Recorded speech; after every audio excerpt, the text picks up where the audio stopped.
right from the beginning of the civilization. It is understood to have emanated from the practices of primitive tribes. I think in the very evolution of the society, we need to discuss how the forest dwelling communities and the primitive tribes developed a kind of culture, developed a kind of civilization which we experience and in which we live. Many people say that the ultimate, the eventual recognition of humanity is to bring the people into this present standard of living. Then why do you disturb the primitive communities who are living in the forests? Why do you disturb the tribal communities? Don't you consider the tribal communities are living very happily with their primordial relationship with the nature? Why do you want to disconnect them with the primordial relationship with the nature? I think these are the modern arguments also. When you try to bring in the primitive communities or the tribal communities into the mainstream culture and mainstream civilization. But modern philosophers like Jacques Derrida, they say that even the primitive societies exist with inherent violent practices, the hunting of the animals, polygamy, and different kinds of religious practices that they practice. They all come under the acts of violence. They all come under the acts of violence. If anyone is trying to educate the primitive communities or the native communities for that matter, introducing them to education, to the modernity of education, introducing them to modern ways of living, immediately the people who wanted to fight for the preservation of these cultures, they make a scattering attack. Okay. Let people live with their primordial relationship to the nature. Let them live in the nature. And why are you bringing them into the domains of modernity or into the corridors of modernity? Okay. I'm just making you to understand this origin for violence in humanity with a broader, generalized, casual observation that violence is a male-sponsored enterprise. It's a male-sponsored activity. Okay. Many people have theorized violence, but this theorization proves to be a failure as far as conceptualization of violence is concerned, or as far as perception of violence in all its practical implementation or in all its reality proved to be a failure. Okay. And we have women writers, or for that matter, feminist writers who theorized violence and who tried their best in making the whole world to understand that it all depends in changing the social conditioning. It all depends in changing the mindsets of the people. It all depends on how you understand culture, how you perceive literature, or how you, create a kind of consciousness or awareness among the educated people.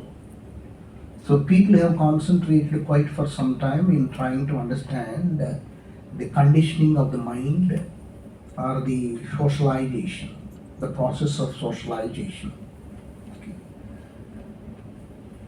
Without going into these theoretical aspects and how the feminist activists across the world, beginning with Simone de Beauvoir and then Elaine Showalter and the French feminist critics or American feminist critics or British feminist critics or Asian feminist critics or South Asian feminist critics, without going into these categorizations and classifications, because there is a need to understand that violence is not common to all the women. Okay, violence has its classification. Okay, the degrees of experiencing violence in America is different completely, and the degree of experiencing violence, be it domestic violence or physical violence or social violence or cultural violence or violence perpetrated by our religious practices, subjecting women to perpetual slavery, vary from country to country. It differs from community to community, and it differs from class to class. Okay. Violence that we see in the lives of African women or black women is entirely different. And violence that we see in the lives of the white woman or the European woman is of a different dimension. Violence that we see in the lives of Asian women or Latin American women is completely of different dimension. Okay. Let us not go with the observation that the experiences of women across the world are one and the same. Obviously not. Okay. Experiences of women, they differ. They have their grades. Okay. I'm just giving you a subjective information. You may question, how do you know? Okay. And why are you representing women? Okay. Why do you voice out and classify women? Because I always keep myself on the position of a human being. As I told you, unfortunately, human beings are addressed as men and women. That's the most unfortunate thing that has happened. And basing on this juxtaposed dichotomic binary oppositions, the conditioning and socialization went on unabatedly, without any intervention, without any rationality. So one binary opposition is invested with the meaning of privileged sense. Okay. And another binary opposition is infected with the underprivileged meaning, where we attribute all sorts of frailties, attribute all kinds of weaknesses, attribute all kinds of negativity to this binary opposition. Okay. So binary opposition, men and women are binary opposites, and then nature and culture are binary opposites. East and West are binary opposites. African and European are binary opposites. Okay, so for that matter, if you try to expand your understanding of culture, expand your understanding of post-colonial and pre-colonial, or pre-colonial and post-colonial, or modern and post-modern, and the way the feminist perspectives have evolved from the beginning of the 19th century down to the 21st century with all these specific classifications. So we need to understand that violence is primarily perpetrated on the weakest of the weak. And who is the weakest of the weak? It depends on our conditioning and depends on our socialization. It depends on how we understand the binary juxtapositions of masculinity and femininity. Okay. Also depends on understanding the majority and the minority. Okay. Of course, gender comes here as a deciding factor. The ability to genderize, the ability to, victimize, or the ability to justify the cultural, what you call, validity or cultural justification. All these things creep into our understanding. Okay. So violence as a practical implementation, violence as an essential human activity, violence as a major weapon, that comes obviously or naturally in the progress of the woman especially, okay, cannot be generalized because violence is seen in the lives of the slaves during the ancient times. Violence is seen in the lives of the downtrodden people during the ancient times. If you examine the history of nations with your own measurement of difference, okay. So the people, the objects that were bestowed with underprivileged sense, be it discriminated races or be it excommunicated races, and women in general, irrespective of color, caste, creed, nation, and etc., are generally bracketed in discriminated community. Though some women may not agree that no, we are not discriminated people, we enjoy social dominance.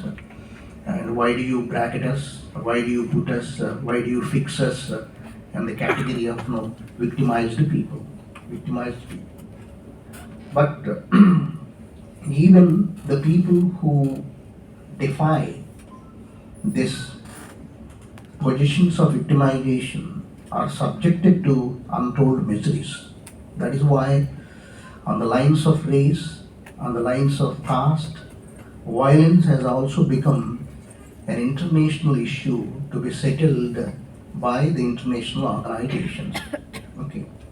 The international organizations that we have created concentrated quite for some time on the issue of racial discrimination. How Africans were discriminated or how blacks were discriminated, and how Afro-Americans were discriminated. And the issue of racial discrimination is understood to be settled quite for some time. And the international organizations are concentrating to settle the issue of caste as a major, impediment that comes in the way of progress of humanity to be settled very soon. And right now, people are arguing, no, it's not the issue of caste or it's not the issue of race. It is the aspect of violence which needs to be concentrated, which needs immediate attention of all the international organizations. I think it is very late that UN has made a declaration on the elimination of violence against women in the year 1993. Okay.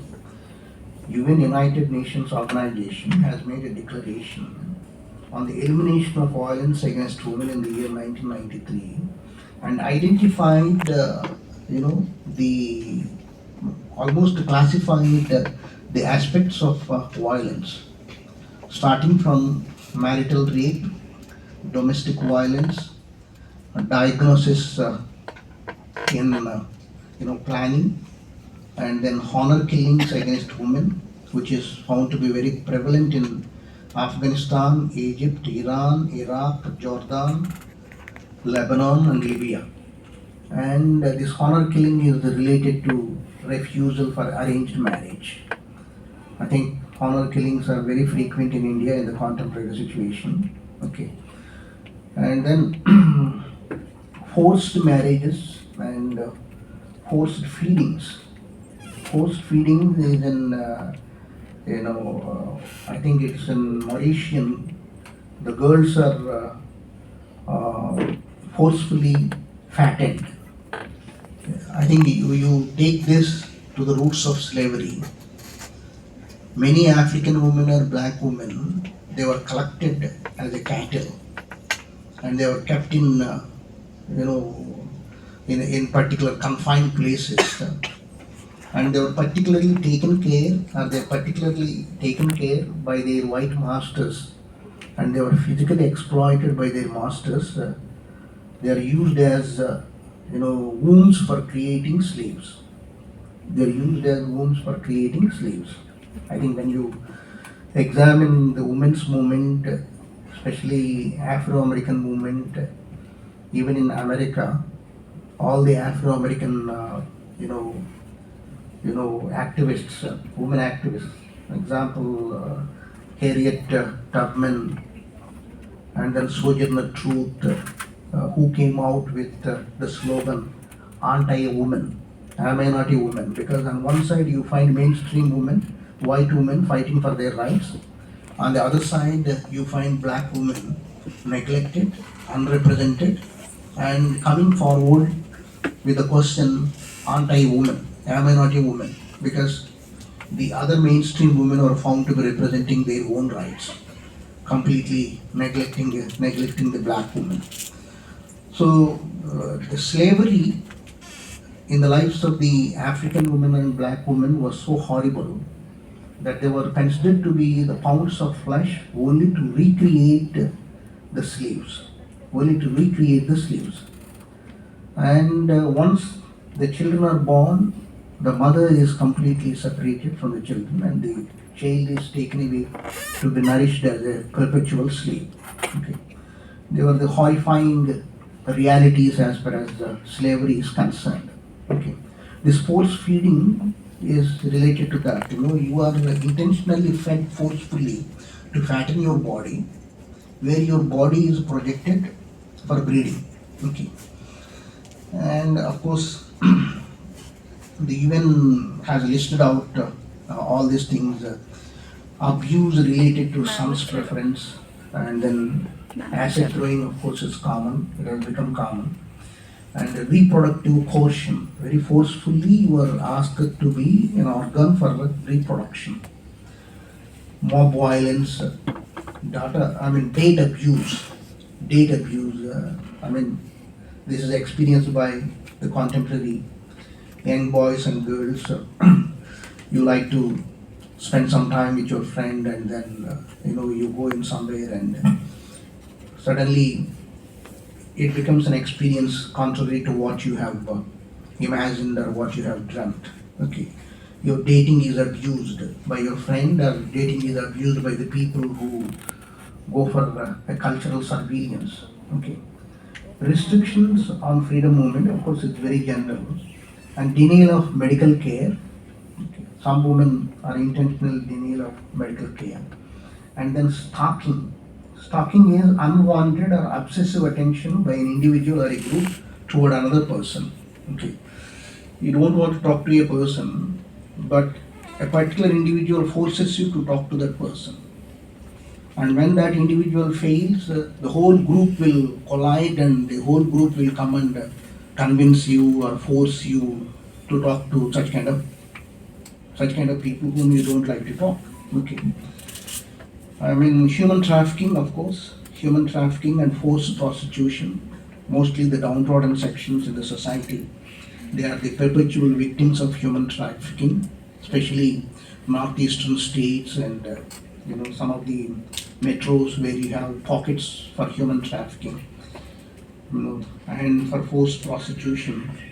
They are still reeling under the this victimization. Okay. So accusations of witchcraft. This is also forced violence.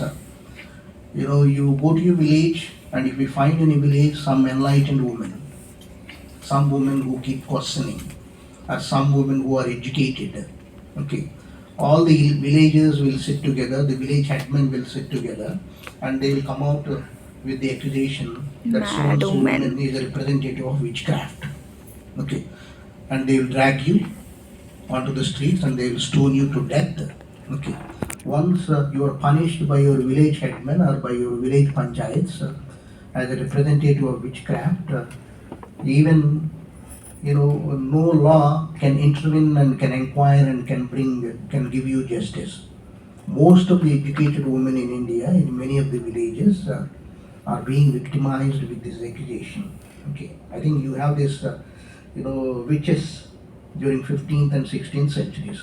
Who are the witches? They have the example of Shakespeare's Hercules. Witches are the wisest women who came forward to predict the future. Those days, predicting the future was a male's enterprise. Only men should come and predict. If any woman is found to be entering, is found to be predicting, is found to be taking up the responsibility of the woman, they will be branded as witches, and witches are bound to be killed. Witches are bound to be hunted. Okay, and all those nasty irregular caricatures are intentionally proscribed or prescribed in literature, saying that witches are old women. They should be with the disheveled bodies and with what do you call disordered appearance, with protruding eyes and with long nails, and So those caricatures are intentionally imposed in literature, and these have become the symbolic significances for understanding who the witches are or who the women are if they try to represent witchcraft. And then every war brings a lot of violence. And in every war, be it First World War or be it pre-colonial wars or post-colonial wars, or be it the wars between the colonizers and colonized, every war creates a lot of, distributes a lot of violence. Okay. In every war, the victimized are women, obviously, and the victimization during the war situation is horrible. Okay, it is emotional and it is more. It's not exactly physical, but it is psychic, and it is very very emotional because women are found to be losing their husbands in the war. Women are found to be losing their sons in the war. They lose uh, their brothers, their kith and kin, and death brings emotional, physical, and permanent effect on the psyche of the woman. Okay. It's not that men do not suffer from the effects of death. Men also equally suffer from the effects of death, but the very understanding went only in favor of women in trying to understand the victimization as far as violence is concerned. Okay, sexual slavery during the militant conflict, during the military conflicts. Okay, forced sterilization, forced abortions, and again violence by the police and other authority figures, stoning and flogging, female genital mutilation. Okay, female genital mutilation, breast ironing. I think breast flattening and breast ironing is the practice. I think prevalent in many of the West African countries, especially in Cameroon and in many of the Central African countries, and it's also practiced by the dominant groups. Okay. This is practice of pounding and massaging breasts of young girls, using them as hard and heated objects, using with hard and heated objects, with the objective of deglamorizing them. They prevent the growth of the woman by doing all these things, and then they make the woman ugly, and then they project them into the society. Okay. Then obstetric violence, categorized physically or psychological violence in a medical and forced environment. Of course, these are all the consequences of patriarchal ideologies. They are much prevalent in Latin American countries, Argentina and Venezuela. And one of the latest act of violence, which is the consequence of our cultural progress, is cyberbullying. Okay, and this cyberbullying perpetrates cyber violence. It's a form of intimidation using electronic forms of contact among teenagers, prevalent especially in Western countries. Okay, and violence is perpetrated on second-order citizens. Sexual harassment is found in second-order citizens, and of course teenage groups and sex workers' experiences are unbearable. And if women are politicians, they have to experience a different status. And this is also present among college students, widows, and again going back to the indigenous communities. What will be the experiences of, or what could have been, or what would have been in ancient times, the experiences of indigenous women or primitive women. Okay, and what are the experiences of immigrant women? Okay, if one race is asked to flee the nation and take shelter in another nation, you find hundreds and hundreds of people moving from one place to another place, mass exodus. Okay, that you find between Israel and Lebanon. Okay, Jewish women, the problems of Jewish women are entirely different from the problems of Muslim women. The perpetual conflict which is going even today between Israel and Palestine for the settled issue of promised land victimizes women infinitely, and there is no end for this. There is no end for this. Okay, so violence in all the practical experiences could be found in these aspects. Okay, so though I thought of theorizing the concept of violence, I thought instead of theorizing, because I found only uh, students from different disciplines, not exactly from discipline of literature, or else I would have made you to understand Helen Sixtus, French feminist critics' perspectives, and Julia Kristeva's perspectives, and Luz Irigary's perspectives, French women critics, French feminist critics who theorized feminism. From the black perspective, I would have made you to understand bell hooks and her interpretations. And of course, you have this, a classic written by Sandra Gilbert and Susan Buber, Mad Woman in the Attic, the 19th century literary imagination. Okay, you have Kate Millett, you have Ellen Showalter, and then you have Betty Friedan's the female, psyche, and Germaine Gee's the female eunuch. Okay, so I mean these are some perspectives that I thought that I should bring to your consideration as far as violence and as far as the experiences of women are concerned. Madam told me that Sheila Narayan told that she is from University of Hyderabad. Way back, I remember in '92 or something, when we were students in University of Hyderabad. That was a dejected place. It was supposed to be the corner of Hyderabad. Okay, so one of our scholars committed suicide in nearby village. '92, a scholar doing research in the Department of Physics. Then all the university students came together in 92 and then listed out how many women are being victimized in a day. So even during those days, Hyderabad was considered to be a big metro. Okay.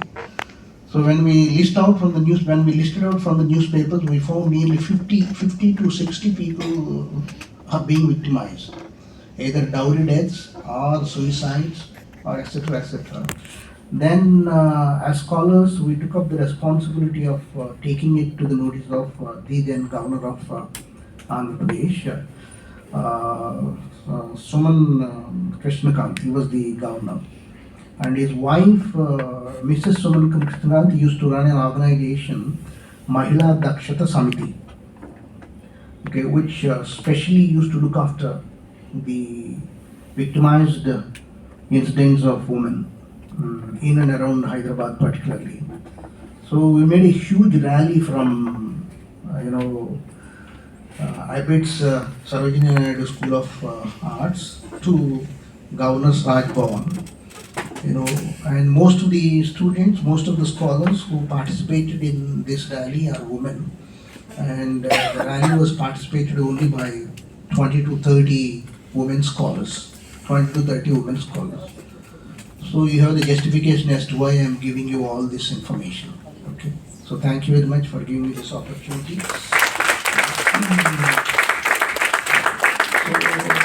I believe that a seminar on these kinds of issues have to give you a complete information with a global perspective, not simply confining ourselves to the next door incidents in my village, to the downtrodden women in India, or to the dominant class women in India. Always do not forget that there are women who are leading more, what do you call, horrible lives.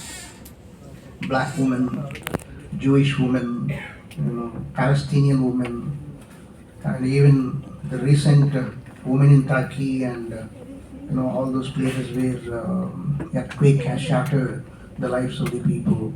Okay, and you should be able to bring in all kinds of people in your perspective. Okay, that's what you have to do at the university level, rather than confining yourself to understand the local experiences. We should be local, not global. Local plus global is global. That's the new coinage, okay, of 21st century. Okay, అంటే నేను local అట్లా కాకుండా నువ్వు global అయితే నేను local అనేది కాకుండా we should have a global perspective. Okay, global is a new word coined with the combination of local and global. So you have to be very strong locally and you shouldn't be weak globally also. At least in trying to understand the horrible experiences of the discriminated people or excommunicated people, in terms of understanding the concept of violence. So thank you for giving me this opportunity. And once again, welcome all the keynote speakers. I will stay through. I will not go because I'm interested in collecting as much information as possible from the speakers. Thank you very much.